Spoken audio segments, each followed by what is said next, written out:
Most people think they're doing everything right.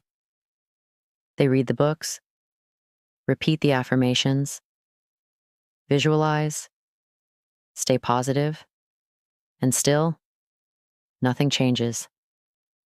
That's because there's something hidden working against them, something deeper than habits or routines. It's what's running beneath your words. You can say, I am wealthy, 1,000 times, but if your subconscious mind is still holding on to lack, nothing will manifest. You can write love letters to the universe, but if deep down you feel unworthy, that energy cancels out every word. There is a block, and it's not what you think. This block hides behind familiar thoughts. It's in the way you talk to yourself when no one is listening. It's in the tiny reactions. The guilt, the self-doubt, the fear of receiving too much. It's not loud, it doesn't scream, but it shapes your entire reality. When I worked with people, I never focused only on what they wanted. I looked for the resistance. I looked for the contradiction between their desire and their belief. Because until that contradiction is removed, manifestation becomes struggle. You see, the subconscious mind is not logical. It's obedient. It will follow whatever has been repeated, emotionalized, or experienced, especially in childhood. And many people are still living inside beliefs they never chose. Beliefs that were handed to them by parents, religion, failure, rejection. That's the real block. So if you've been doing the right things and nothing is shifting, it's time to stop asking, what else can I do? And start asking, what am I still believing that goes against what I want? This is not about working harder. It's about working deeper. You are not broken. You are blocked. And blocks can be removed once you become aware of them. So before anything can change out there, it must first change in here. One of the greatest truths I ever taught is this: your word is your wand, but only when it's not being contradicted by your fear. You don't manifest what you want. You manifest what you believe. And many people are living with two voices inside them.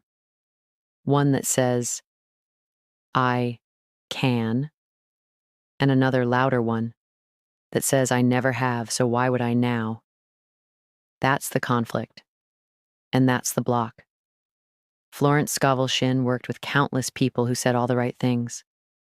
They came to her desperate for change, but unaware that they were still carrying vows of failure, fear of success, or emotional debts they felt unworthy to cancel. She never judged them, but she didn't let them lie to themselves either. She understood that manifestation wasn't just about saying affirmations. It was about cleaning the soil before planting the seed. Let me ask you something. What were you told growing up about money? About love? About success? Were you taught that it was dangerous to have too much? That people will envy you, use you, betray you? Those messages don't go away because you've grown up. They live in your subconscious, and they echo through your reality. That's why Florence didn't waste time trying to add more thoughts of abundance. She focused on removing the blocks first. She'd say, you must first uproot the weeds before planting the truth. But here's the challenge. Most of those weeds feel familiar. They've been with you for years. Some even protect you from rejection, from shame, from being seen too clearly. And letting go of them feels like losing a part of yourself. But what if that part was never really you? What if you've been carrying the weight of beliefs that don't even belong to you? You'll know the block is dissolving when your words feel natural again. When your affirmations stop sounding like forced declarations and begin to feel like simple facts. Not, I am powerful in desperation, but I am powerful in calm certainty. That's when manifestation begins, not with effort, but with alignment. Now let's take this even deeper. Once you've identified the block, the inner contradiction, the next step isn't to fight it. The next step is to shift your frequency. Nikola Tesla once said, "If you want to understand the secrets of the universe, think in terms of energy, frequency, and vibration." Florence understood this before it became popular. She knew that every word you speak has a vibration, but the vibration behind it comes from belief, not sound. You can whisper a truth and move mountains. Or you can shout an affirmation and see nothing change. That's because the universe doesn't respond to what you say. It responds to what you believe while you say it. And the subconscious is the storage of every emotional charge behind your words. So let's get clear. If you say, "I am abundant," but feel fear every time a bill arrives, the vibration being broadcast is not abundance, it's anxiety. If you say, "I am loved," but secretly feel invisible or unwanted, the message isn't love, it's lack. This is why Florence focused her teachings on inner correction before outer action. She believed you must train the subconscious the same way you train the body, through repetition, focus, and emotional intensity. The subconscious doesn't argue. It receives, it obeys, but you must speak to it in the language it understands: emotion and repetition. That's why one affirmation said with clarity and certainty is more powerful than 100 said with fear. It's not how much you say. It's how aligned you are when you say it. You cannot plant a seed in poisoned soil and expect a harvest. You must first detox the mind from lies. Lies about your worth, your destiny, your power. Because once the frequency changes, so does everything else. You don't need to wait for a miracle moment to shift your frequency. You don't need a big ritual, a full moon, or the perfect conditions. The shift begins in the smallest, quietest moments of your day. When you wake up in the morning and your first thought is worry. That's the moment. When you look at your phone and feel comparison. That's the moment. When you reach for something you want and your mind whispers, "Who do you think you are?" That's the moment. Most people miss it.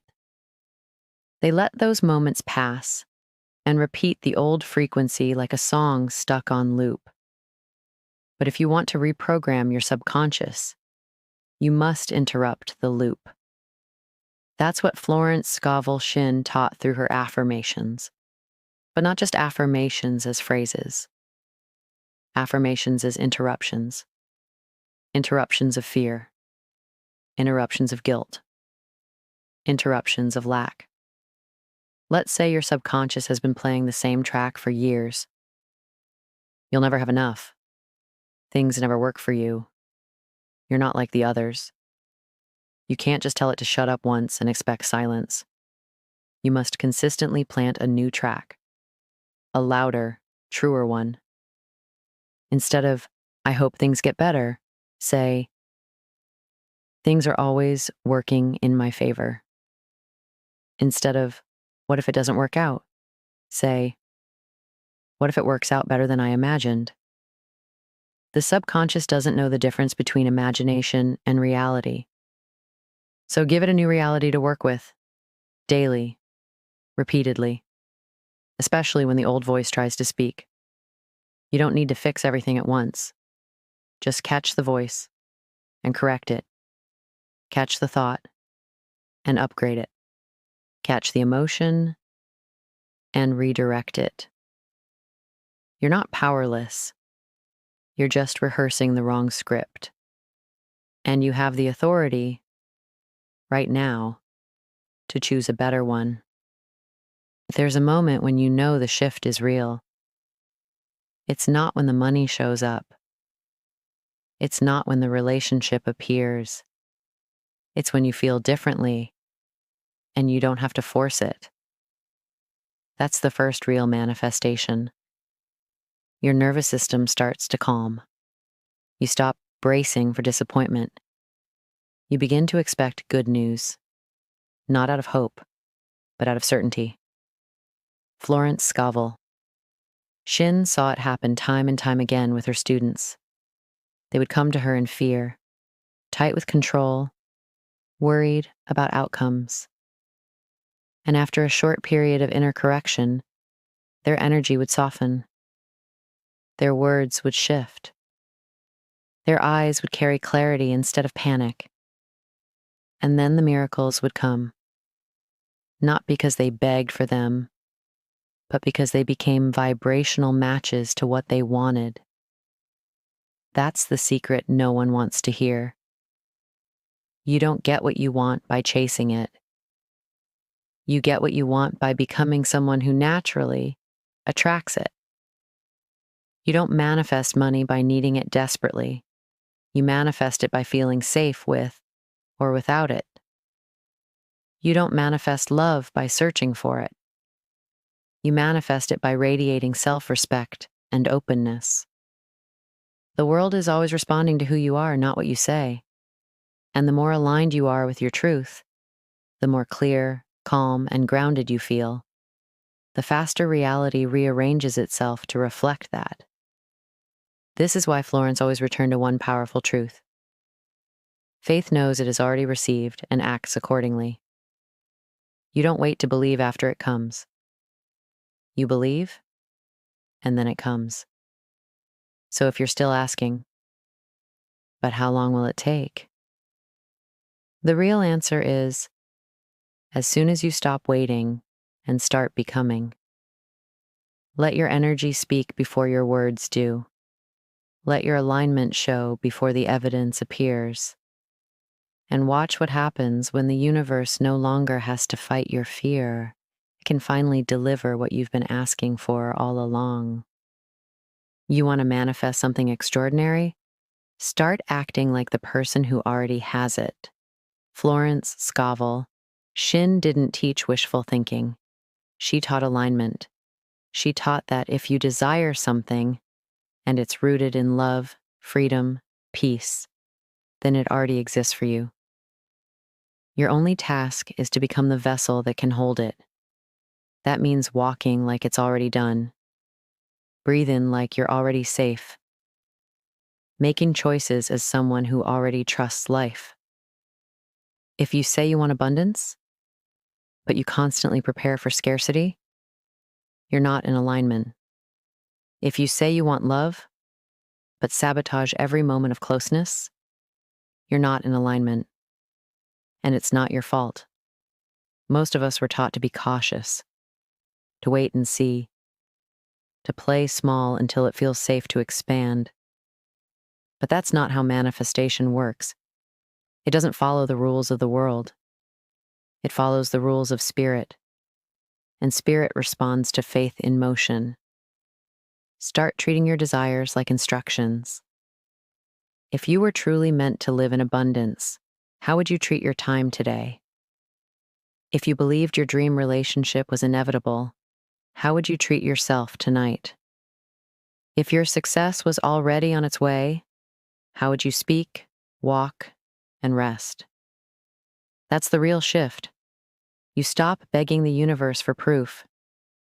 You become the proof. You become the walking, breathing evidence that your subconscious has been reprogrammed. So, today, start. Start interrupting every thought that contradicts your destiny. Start acting like you're already who you were born to be.